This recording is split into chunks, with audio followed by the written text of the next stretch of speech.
So yung mga Q, kumusta kayong lahat? Welcome po dito sa ating YouTube channel guys, so for QTV. So ayan, ngayon sasagot lang ako ng ng comment, tanong dito sa natin, sa vlog natin about Metrobank.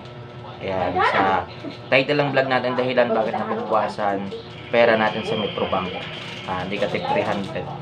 So may mga comment kasi dito guys, na nagtatanong. Ayan, sasagutin natin yan guys. So, ito unahin natin si Ma'am Raquel Bundok.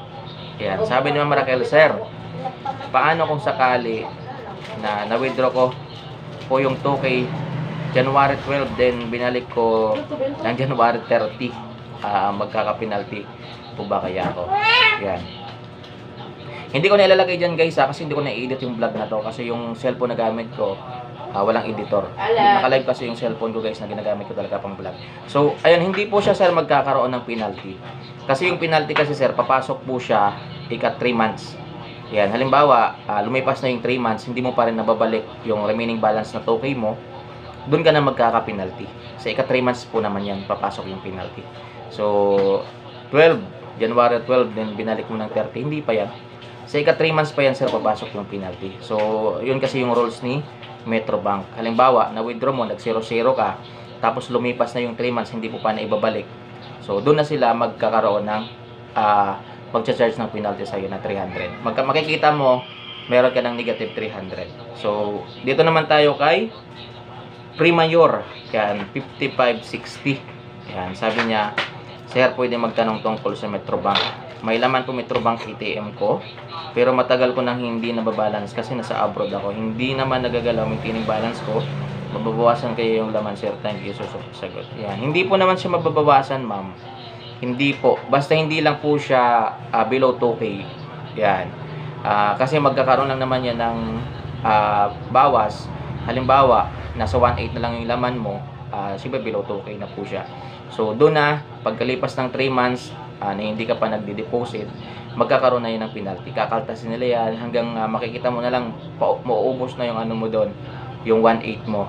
So, pero kung 2K pataas naman po siya, wala namang problema. Kahit 2 years, 3 years pang hindi yan ibabalance, wala namang problema. Basta tandaan mo lang yung mo, yung password mo, baka makalimutan mo. Tandaan mo lang. So, hindi yan ma'am. Kasi yung penalty, papasok lang din naman yan kung halimbawa nag-below 2K ka doon sa maintaining balance nila. So, walang problema yan ma'am kahit hindi mo, safe naman yung pera natin dyan ma'am. Ngayon, ito naman, kay Ma'am Raquel Bundok. Yan. Sir, paano kung sakaling na-withdraw ko? Hindi, iba yun. Ito pala, kay Ma'am Micaela. Yung kanina pala yun. Kay Ma'am Micaela, hi po, tanong ko lang paano naman if na-close ko yung Metrobank tapos nag-negative 300 doon. Sisingilin po ba ako pag gumawa ako ulit ng Metrobank account? Salamat po sa pagsagot agad. Yan. Ma'am, sisingilin ka nila ma'am kasi yung gagamitin mo pag mag-open ka ulit nagpanibago, syempre same details lang din naman, same yung pangalan, same yung address. So makikita nila doon sa record nila ay yung pangalan na to meron tong penalty sa previous account niya na pina-close niya. So ngayon sisingilin nila yan sa savings mo. So advice ko lang sa iyo ma'am, siyempre pina-close mo na, hanap ka na lang siguro ng ibang bangko na pwede mong pag-savean.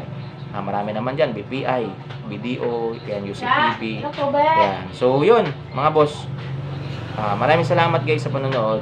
Ayan, kung may mga tanong kayo, comment lang niyo dyan sa comment section mga boss. Ayan, so shoutout po kina Ma'am Micaela, yan, Boss Raquel, Boss Primayor 5560. Maraming salamat po.